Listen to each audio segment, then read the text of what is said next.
দলের সহকারী secretary general ATM Azharul ইসলামের অবিলম্বে মুক্তির দাবিতে আগামীকাল মঙ্গলবার দেশব্যাপী বিক্ষোভ সমাবেশ করার ঘোষণা দিয়েছে বাংলাদেশ জামাত ইসলামী। আজ সোমবার জামাতের সেক্রেটারি জেনারেল অধ্যাপক মিয়া গোলাম পরোয়ার এক বিবৃতিতে তথ্য জানিয়েছেন।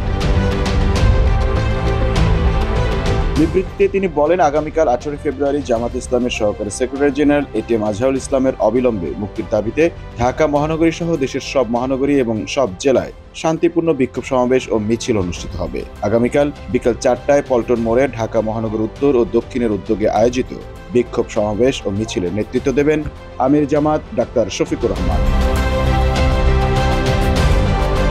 মিয়া গোলাম পরোয়ার বলেন, সংগঠনের সহকারী secretary general ATM Azharul Islam 13 বছরের অধিক সময় ধরে কারাগারে আটক আছেন।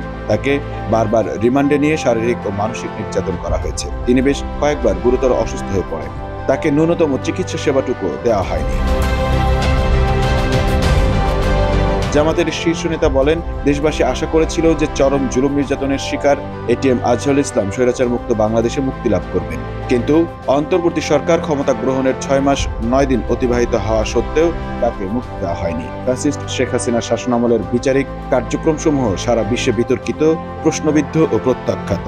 স্বৈরাচারের আমলে গ্রেপ্তারকৃত এটিএম আজহারুল ইসলামকে কারাগারে আটক রাখা তার প্রতি চরম জুলুম ও অন্যায় ছাড়া আর কিছুই নয়। ফ্যাসিবাদ মুক্ত বাংলাদেশে তাকে এখনো আটক রাখায় জাতি বিস্মিত ও হতবাক। মিয়া গোলাম পরোয়ার বলেন, এ পরিস্থিতিতে মজলুম জননেতা এটিএম আজহারুল ইসলামকে মুক্ত করার লক্ষ্যে সারা দেশে আয়োজিত বিক্ষোভ সমাবেশ ও মিছিল সর্বতোভাবে সফল করার জন্য আমি জামাত ইসলামীর সর্বস্তরের নেতাকর্মী ও দেশবাসীর প্রতি উদাত্ত আহ্বান জানাচ্ছি। Mamun Mahfuz, time news desk.